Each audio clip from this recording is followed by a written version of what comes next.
Respeta la soberanía de Ecuador.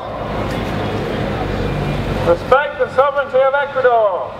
Ecuador is not your colony. I do not think that Julian Assange should be extradited to Sweden. He went into the embassy on the 19th of June to seek political asylum. And he's been there since that time, and the Ecuadorian government has been deciding whether they will grant him political asylum or not. So yesterday, as you know, the president of Ecuador announced that Ecuador had given political asylum to Assange. But under the present arrangement, if he comes out of the building now, he will be arrested. The British public largely are sympathetic. Yeah, largely sympathetic. I'd say about 95% of them are sympathetic and supportive. I will be coming here until the matter is resolved. You're right, mate. I'm Julian Assange. Normally I moonlight as a minicab driver to like rape girls, but this time I decided to capitalise on the fame of my website and go to Sweden and have my way with them. But it's alright because I'm having a cultural attaché from Ecuador right now. I really like them South American chicks. I'm Julian Assange. I was here last night and yeah, come down and see what's going on. See what's going to do, see all the news media and the little circus. It's quite good. You've got to see it on your front door, innit, when you can. I want to show solidarity with Assange because I hope he gets out of the country without getting arrested, because I think that he should have a fair trial, and I know if he gets extradited to Sweden, then America and Sweden will shake hands and he'll get a death penalty. I think the police, I don't even know why they're here, like, they're going to try and do sneaky. Like, I think they're going to try and come in at night time and get him. Well, I don't know what the ruling is, like, I thought this was foreign soil, like, where they're standing at the minute they don't have jurisdiction in the steps. People have been here for like 2-3 weeks now since he first came here, and like just groups of 30 at a time. But I don't think many people have been living here. But I think we're gonna start maybe like camping here or whatever, just to show some solidarity. We were visiting for a conference, and then we came, we were following this with the news, and I thought there was going to be a breaking news story today. I thought that what we understood was that the British were going to rush in and take him, so we wanted to see. But there are a lot of people here, so we said let's stick around for an hour or so, see if anything happens. Oh, I just think it's blown up beyond proportions. You know, something that, yeah, it's a story, but it doesn't need to be the #1 story in the world. I just think it's kind of funny, actually.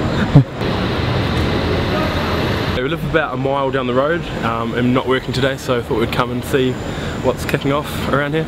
It's pretty overwhelming. But I expected sort of like just a couple of police fans and a few sort of onlookers. I think we kind of feel a bit sorry for him and the situation.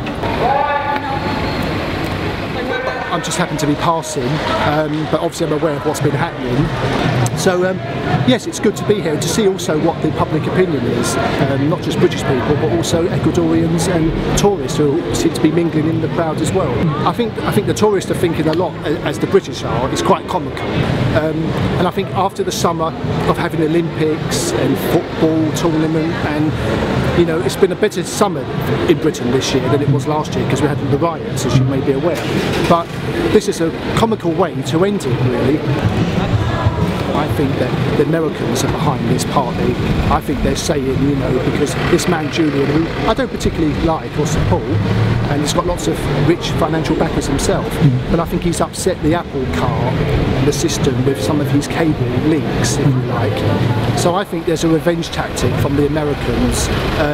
Not saying he shouldn't face justice in Sweden for the alleged crimes, but I think that if he were to be brought out here and arrested and taken to Sweden, I think the Americans would then come in and ask for an extradition to America. So I can certainly understand why he's refusing to budge. The British government's taken an extremely hard line on this, and I think the police response is very heavy-handed and it's unnecessary. I wish they'd put as much effort in when General Pinochet from Chile was over here. You have to stand there so I can get you the flag behind you. We were in central London. I wanted to take the children out to Hyde Park, but I did feel very strongly about this whole protest. You know, I'm really in favour of, obviously, you know, Julian Assange and his WikiLeaks website, and you know, I did feel as though I wanted my kids to come and see, you know, peaceful protest and what it's all about, and yeah, that's why we came down to have a look and show a bit of support.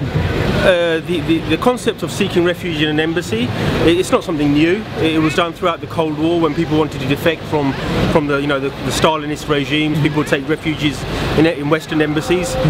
So I mean, you know, for them to sort of claim that it's not in line with what an embassy is for and threatening to revoke its diplomatic status, you know, it's very disappointing. I mean, you know, I can only speak really, obviously, for myself, but from my circle of friends, people are generally sympathetic to him and think that, you know, probably these allegations are probably politically motivated.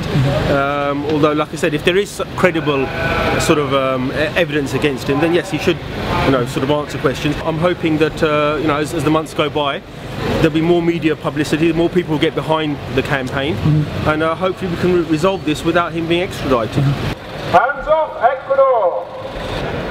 Hands off Julian Assange!